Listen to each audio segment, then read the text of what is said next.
harrowing. Mary Holm is in. Hi, Mary. Hi, Jesse. And Mary, our personal finance expert, has been one of the areas affected by the cyclone, and you've been thinking about what life is like when you start to lose some of these essentials. Yeah, you and I were going to talk about scams today, but we can do that next time because I'm actually kind of preoccupied because I escaped last night from an area that had the four no's. It has no power, no water, except what you've got in bottles, but no running water, no communications of any sort until late yesterday, and no way out.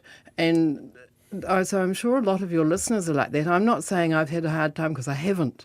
My house has been fine, but there will be a lot of people who you're just sort of sitting there with a whole lot of day-by-day problems, like how long will it be before the power comes back again? And you get food, etc. And that makes you've got, say I had like 5 pieces of fruit, and normally I'd have about 3 pieces a day. You know, I love eating fruit. But I'm kind of thinking, oh gosh, I might need at least, there might be at least 5 days. Well, yeah, and you're New Zealand's most famous budgeter, so you want to budget your no, fruits. I'm not a budget. No, I don't know. No, but I want to. Yeah, I did want to budget my treats, and you know, your bottled water, you're really careful about it. You just want to know how long this is going to last, because then you can plan around it, and nobody knows, or you can't get the information. That's when it's, you know, on the radio people are saying, go to this website for this information, or when the power's out, I usually ring up Vector, but I couldn't phone and I couldn't get on websites. You couldn't do anything.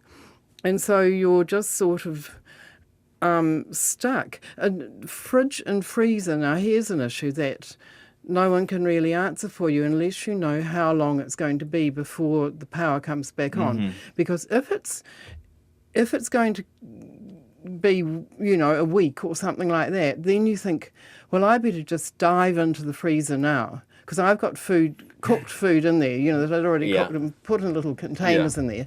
And I thought, well, I can just eat that cold, you know. I mean, it's not as nice as heated, but it's all right.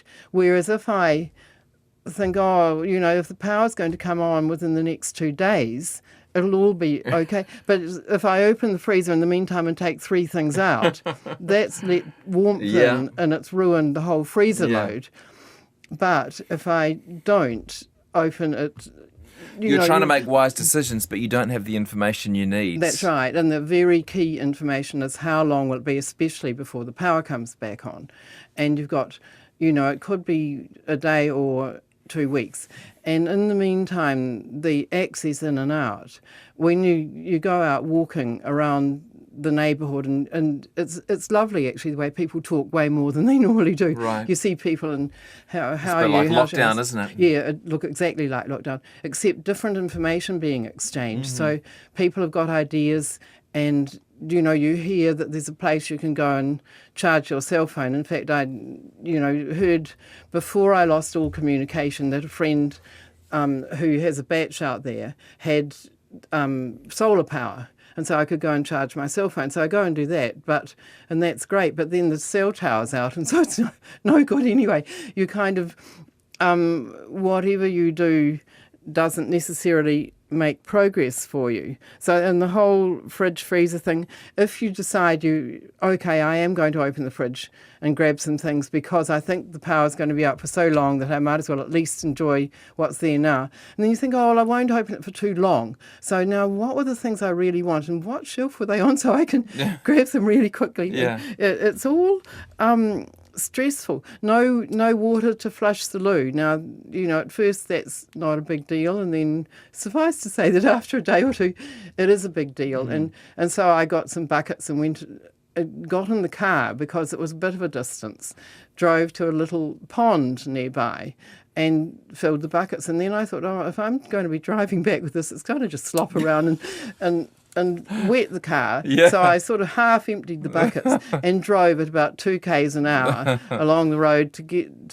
It was one useful piece of advice I got before the storm, which is to put some buckets out. Yes. So they collect yes. some water. And I for that actually did reason. do that, yes, because there was plenty of.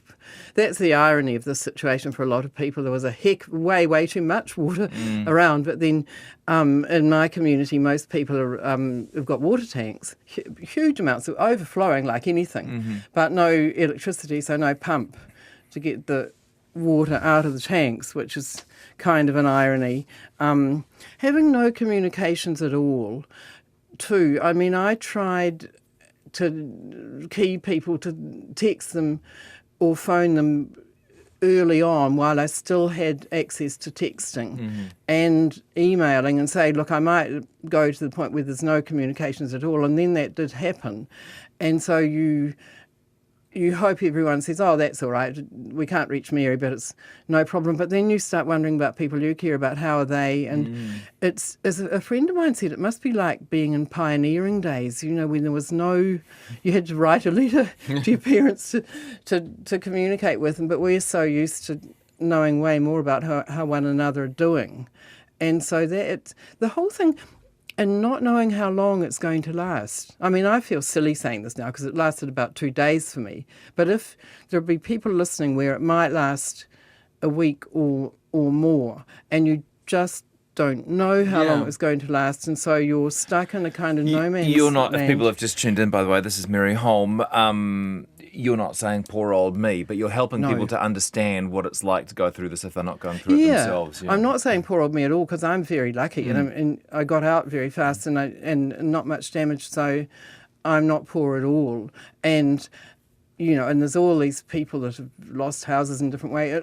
Terrible things have happened. All I'm saying is, it's kind of like a weird philosophical situation in a way where you suddenly realise you've got no communications and no way of knowing how long it's going to last.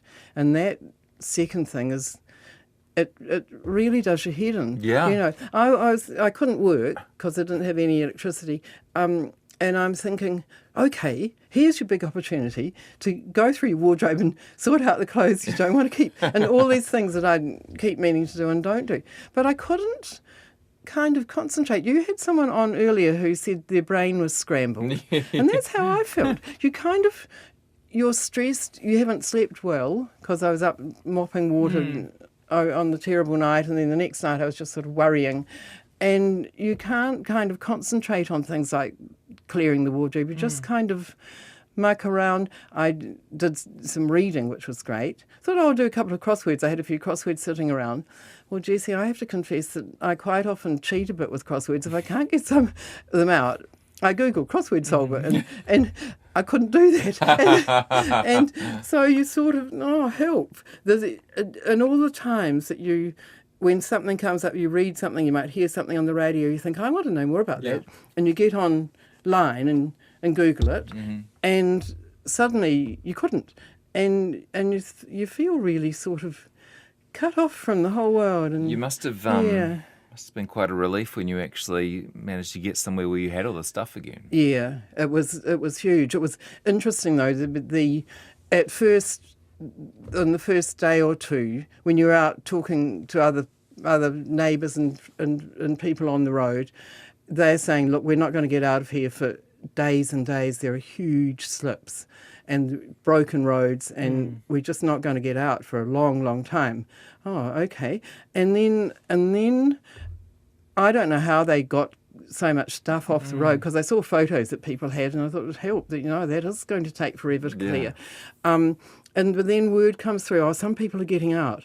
But then I talked to a woman and she said, no, you shouldn't go, it's dangerous, there's rocks sort of hanging above the road and you shouldn't do it. And so, because I was thinking, I'll go out. And then when she said that, I thought, no, I won't.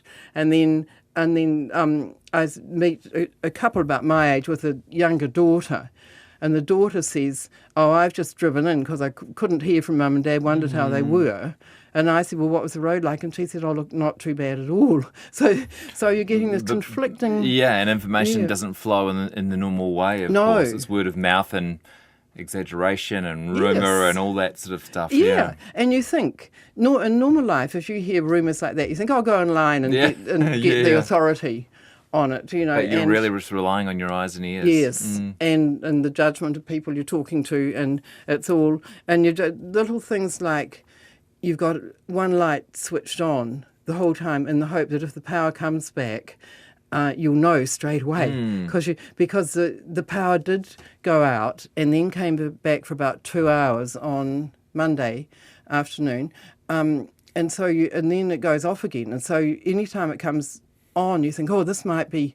I thought if it comes on, I'm going to very quickly boil the kettle, and then wrap the kettle up with a towel to try and keep it hot for a while, because you get to the point where you're dying for a hot drink, and there's little plans, and if cell phone communications come back, I'm going to quickly text this person, not tell them much because they haven't got time, because it might go out again in 5 minutes.